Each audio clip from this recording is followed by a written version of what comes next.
ان سے پوچھ لیتے ہیں. صدر اسلام آباد ہائی کورٹ بار ہے. ریاست بھائی سب سے پہلے مبارک ہو آپ کو, 2 اور جج مل گئے اسلام آباد ہائی کورٹ میں. آپ کی زندگی میں پتہ نہیں خوشیاں یا suffocation, I don't know that, but میں آپ سے پوچھ لوں گا اس میں. آپ ماہر قانون ہیں, مجھے بتائیں یہ ذرا کنفیوژن ذرا کلیئر کر دیں کہ پی ٹی آئی کا یہ جوڈیشل کمیشن کا مطالبہ ایویں ہی ہے اور ایسا لگتا ہے کہ یہ پورے ہونے کے قریب ہے, ایکسیپٹیبل ہے, جس کی بنا پر پتہ نہیں کتنے سیشن, کتنے ڈراماز, کتنی ٹی وی سکرینز, کتنے پیڈ کانٹینٹ اور سب کچھ چل چکا ہے. حکومت قیام کر سکتی ہے؟ بسم اللہ الرحمن الرحیم. سلمان بھائی بہت شکریہ. جہاں تک جوڈیشل کمیشن کا اور مذاکرات کا تعلق ہے تو میں نے بہت سارے دوستوں کے ساتھ ٹاک شوز میں یہ بات کی تھی کہ اس کا رزلٹ جو ہے وہ 0 ہی آئے گا. اس کی ریزن چند ایک ہیں. نمبر 1 تو یہ ہے کہ دیکھیں اس کا فائدہ کس کو ہوا اور نقصان کس کو ہوا. میری ذاتی رائے میں بینگ اسٹوڈنٹ آف لا, فائدہ اس کو پی ٹی آئی کو ہوا ہے اس مذاکرات کے حوالے سے, چونکہ ان سے یہ کہا جاتا تھا کہ یہ مذاکرات کے لیے ہمارے ساتھ بیٹھتے نہیں ہیں. وہ بھی یہ کہتے تھے کہ ان کے پاس اختیار نہیں, ہم ان کے ساتھ بیٹھنا نہیں چاہتے. کفر ٹوٹا خدا خدا کر کے بیٹھ گئے, لیکن ریزلٹ کیا ہوا وہ کیا کہتے ہیں, نشستن گفتن برخاستن, اس کے علاوہ اس کا کوئی ریزلٹ نہیں آیا. اب گورنمنٹ یہ نہیں کہہ سکے گی ایکسکیوز کے طور پر کہ جی ہم تو چاہتے ہیں کہ مذاکرات ہو, ہم تو چاہتے ہیں ڈائلاگ ہو, ہم تو چاہتے ہیں اس ملک کو سٹیبل کیا جائے, ہم تو چاہتے ہیں اس ملک کے اندر جو ہے وہ ایک رول آف لا ہو, ایک امن شانتی اور یگانگت ہو, اور ملک جو ہے وہ ترقی کرے اور یہ وہ.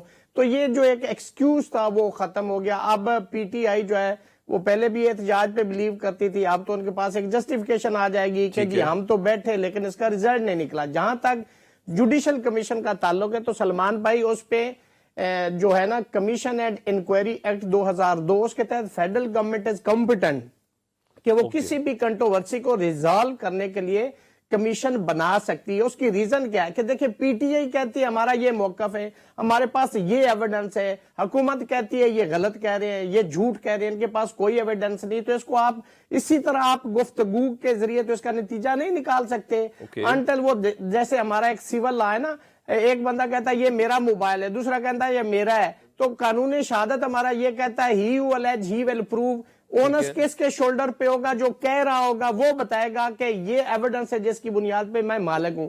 اب یہ کنٹروورسی آ گئی ہے 9 مئی کی بھی اور 26 نومبر کی بھی, اس کو کیسے ریزالو کیا جائے گا انٹل انلیس کو کمپیٹنٹ امپارشل جوڈیشل کمیشن ہو جس کے اوپر دونوں پارٹیز رضامند ہوں اور وہ دونوں کی ایویڈنس کو دیکھے اور دودھ کا دودھ اور پانی کا پانی حل کر دے. یہ مسئلہ حل ہو سکتا ہے. پاکستان آپ کو کوئی خاص مختلف نظر نہیں آ رہا, یعنی پی ٹی آئی نے کہا تھا کہ مسکرانے نہیں, ہمارے کہکے کا وقت قریب آ رہا ہے, تو آپ کو لگا کہ نہیں ابھی مشکلات ہیں؟ ابھی تو خیر مشکلات ہیں, لیکن میں ذاتی طور پہ کچھ چیزیں سمجھتا ہوں اور میں بہت سارے حالات واقعات پہ میری نظر بھی ہے.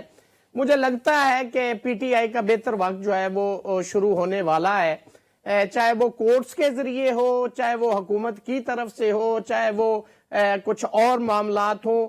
مجھے لگتا ہے ایسے ہے کہ حالات وہ جو جتنا ایک پی ٹی آئی کے اوپر ایک کریک ڈاؤن تھا, ایک گھٹن کا ماحول تھا, سانس لینا بھی ایک مشکل تھا ان کے لیے, مجھے لگتا ہے کہ کچھ حالات بہتر ہے. آپ نے دیکھا ہوگا کہ 26 نومبر کے بعد آل دو کہ ان کے اوپر بہت. اچھا میں نے بریک لینی ہے ریاست بھائی, مجھے صرف یہ بتا دیں کیا نئے ایڈیشنل ججز کے سامنے پی ٹی آئی اور کے یہ کیسز لگنے کے باوجود آپ کہتے ہیں کہ اچھا وقت آنے والا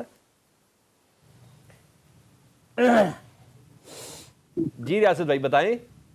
میری ذاتی رائے میں تو سلمان بھائی دیکھیں یہ بالکل پی ٹی آئی کے تحفظات ہیں کہ جی جو ججز صاحبان آئے ہیں اور عمران خان کے جو کیسز ہیں وہ ان ججز کے پاس, ہمارا جو پریکٹس رہی ہے کہ جو نان کنفرمنگ ججز ہوتے ہیں ان کے پاس امپورٹنٹ کیسز نہیں لگائے جاتے, چونکہ ان کی 1 سال ایڈیشنل ججز اسی لیے کہا جاتا ہے کہ 1 سال ان کو یہ موقع دیا جاتا ہے کہ وہ اب سیکھیں اور اپنی ڈیلیور کریں اور اس کے بعد ان کی کنفرمیشن ہوتی ہے.